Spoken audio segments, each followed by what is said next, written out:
phone rings and somebody needs something. Or the kids are yelling because they're fighting and you need to address it. Or your phone beeps and it's an email. You're going to check that out. These are all actions that are hurting your job search because you have not put in boundaries.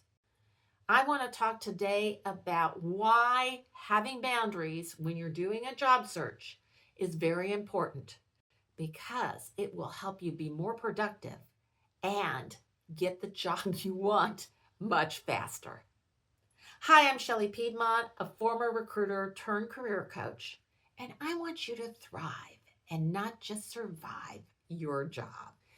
You know, it's really hard when you are trying to be focused and work on the stuff that you need to work on, and you're getting constant interruptions. And it's frustrating, right? Because you only have so much time and you've got to get a lot of things done, and you find yourself in a situation where you can't because you have not set the boundaries with the people around you and yourself so that you can stay focused. So today I'm going to talk about setting boundaries in your job search. Many people don't think about this, but it really is important for you because you don't want to spend any longer on your job search than is necessary.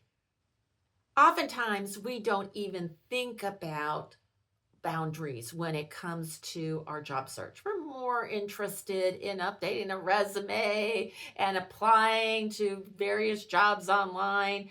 And we don't think about how we organize ourselves so that we can do any of those things effectively. But not setting boundaries can have real costs. So one boundary that you need to think about is time.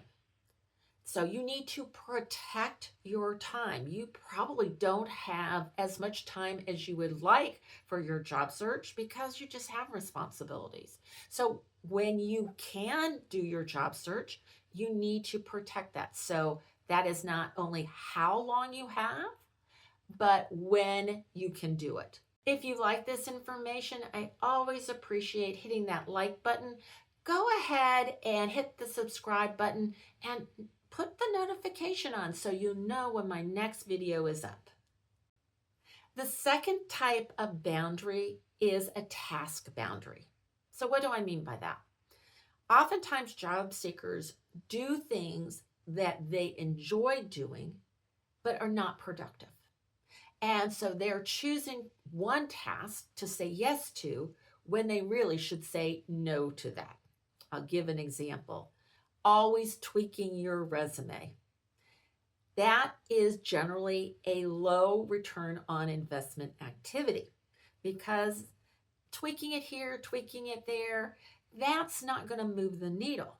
Moving the needle might be doing networking, but if you're doing tasks that you want to do as opposed to tasks you need to do, that's a boundary you have to make for yourself. Another type of boundary is your relationship boundaries. A lot of people, because they have people in their life that they love or like, they don't want to disappoint them. They don't want to get them angry. So instead of telling people that you have things that you need to do and risk disappointing them, you give in. You say, well, you need that? Sure, honey, I will do that. That sabotages your job search. And then the last type of boundary is emotional boundary.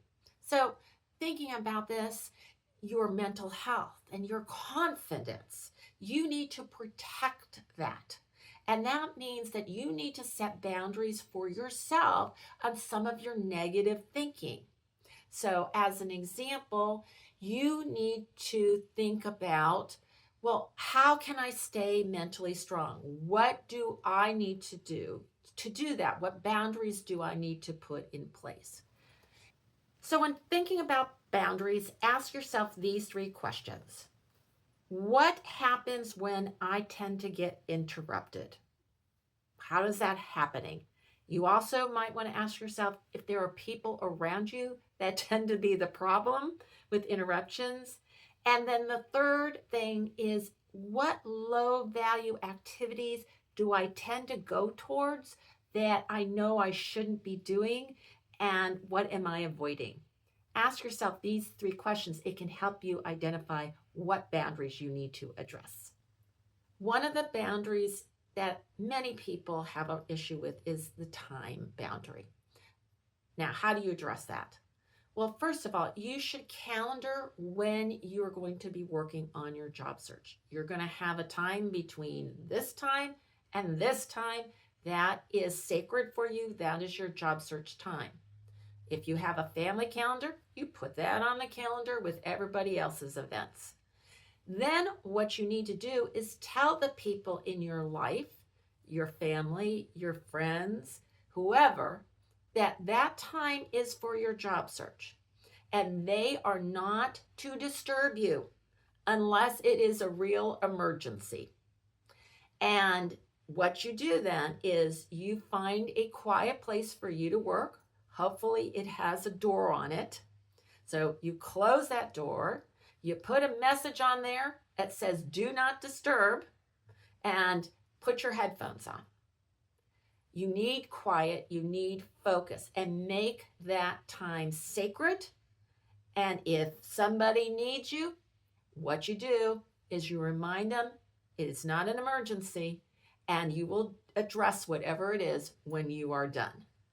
The second one is task boundaries. And this generally is about you doing those things that aren't moving the needle. So what you should do here is write not a to-do list, but a not to-do list. Put it very visibly, on your computer monitor, wherever you see that. And you're going to put those tasks that you should not be doing. Or if you're going to do it, you're only going to do it for a certain period of time. So as an example, you want to look at new job postings. Set a time limit. Put it on your watch or your phone or whatever it is. And when that time is done, you're moving on. That's important. You may want to, as I mentioned before, keep tweaking your resume. You put it on your not to do list is I will not do that unless I have a job that I'm applying for. And when I do it, I will only do it for this amount of time. You do that. So how do you address the third type of boundary, which is relationship boundaries? So I think the best way is to remind people that what your goal is, why you're trying to accomplish it, and what you can do instead of what they want or in a different time frame. So an example is somebody wants you to help them and they've made their request. You can be kind about it and say, I appreciate you need the help, but right now I need to focus on my job search. That is very important for me. And so I can't help you right now. But what we can do is let me finish, and then I can look to see if I have time to do this. So again, you're not being unkind to them, and you're not really saying you can't help them. You just can't help them now. That's the type of conversation you need to have. And sometimes that's hard. And sometimes the people are not necessarily receptive to it. But this is where boundary making is really important, because they will respect you when you are consistent with what you've told them, because then they'll start getting the message that you are not going to drop everything for them and that you're not ignoring them, but they need to have their needs addressed at a different time. Emotional boundaries are those boundaries that you need to make on yourself. And these are boundaries because you can get into a spiral where your confidence goes down, you start doubting yourself. And so you need to have strategies for how to deal with this, because you might be comparing yourself to others. And if they got a job faster than you, you're thinking, what's wrong with me?